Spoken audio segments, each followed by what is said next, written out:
Hello, who are you and where are you from? My name is Tanika Brooks. I live in Tallahassee, Florida. All right.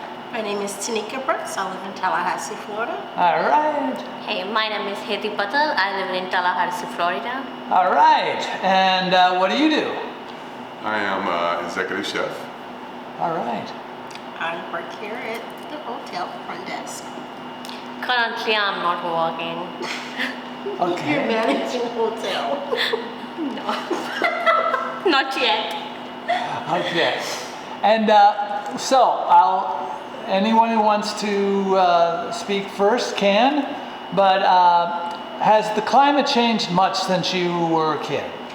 Well, I think the climate has changed considerably since I was a kid. I feel that it's a whole lot hotter now than it was then. I feel like the air is hotter when you breathe. You don't want to go out as much. And I think that, it's getting worse.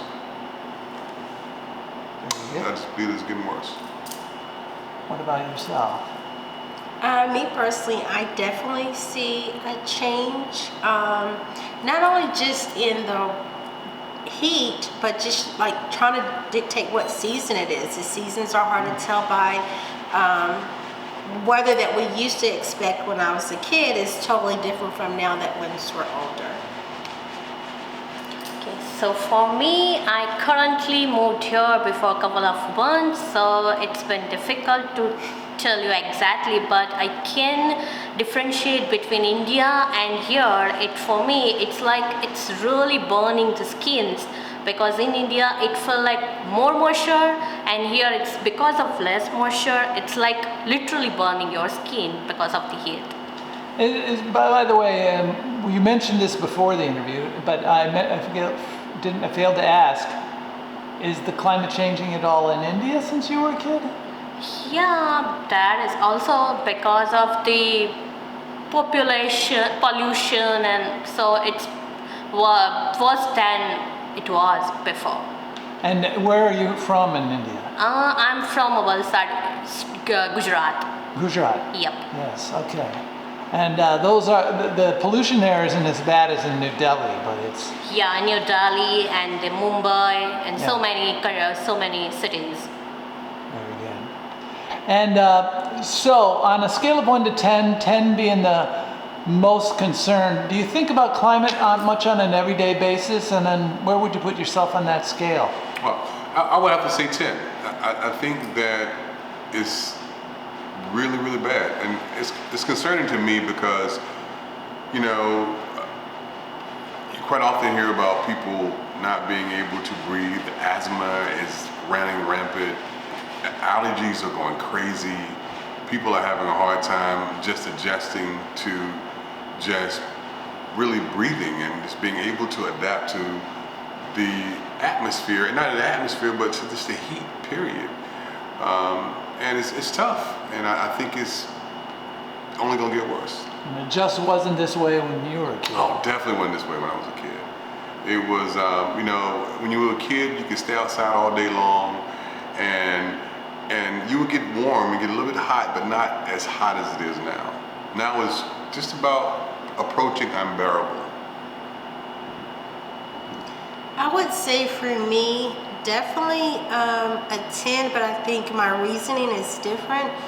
I think about like the water levels and people, like a lot of our senior citizens who've kind of settled and built a home in an area, but because of the climate and things like that, they're not as alert or aware of climate, and so now they're at risk of possibly being flooded out of their homes or having to pack up and relocate where they're at.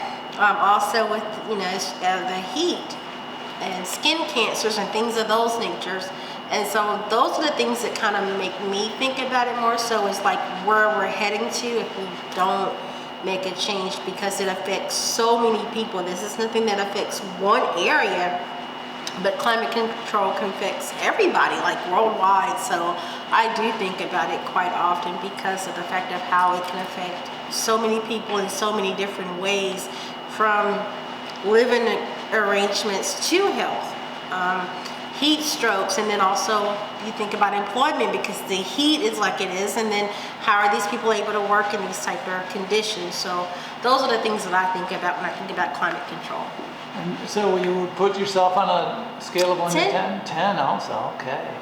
And For me, I would say it's 10 because I'm completely agreed with both of their reasons. So yeah, for me it's 10. And so finally, what about the future? Are you optimistic or pessimistic? And is there anything we can do about it? I'm definitely concerned about our future, so I'm optimistic. When it comes down to our future, quite often I would like to think that it's the Earth that's doing it herself. I call her her because it's the Earth, Mother Earth. It's really, I like to think that she is shifting and she's gonna redo herself and get herself back, correct and get herself back in order. But I think she needs some assistance, and I think if we don't do our part, she can't do her part. And so it's really I feel this in man's hands.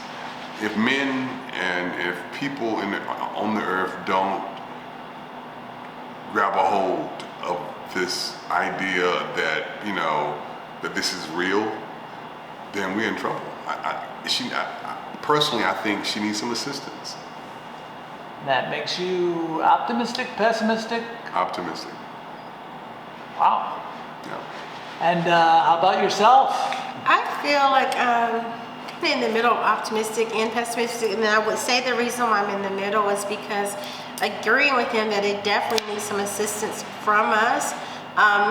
And I want to commend you for what you're doing is getting the word out and talking to everyday people, because it's about exposing to the truth and enlightening people about what's really going on and educating them on it. But I feel very optimistic about it because I also feel like that if we do the right things and we get the people in a place to where they understand it, we still have time to prevent it before it gets too bad. So you're in the middle. You're not. Yeah. And I think the only reason why I would say that I'm in the middle is because I mean, this probably sounds negative, but there's so much misinformation out there, and until we can start counting the misinformation and really focus on educating people on climate control, because a lot of people don't know, it's new to them, it's a new phrase to them, and so they feel like maybe that's too scientific for them. So we just kind of have to break it down to a level to where anybody can understand it, and I feel like if we could do that and educate them, then we definitely have a chance to be ahead of the curve. And how about yourself? I feel like it's optimistic because I also agreed with her that we have to educate them and told them what's the actually climate control is, and they don't know the actual phrase of this. Okay, that's it. Very good. Well, thank you very much. This on the 14th of August here in Tallahassee, Florida. And this group of 3 extremely articulate people, thank you very much. Quite welcome. Thank you. Thank you.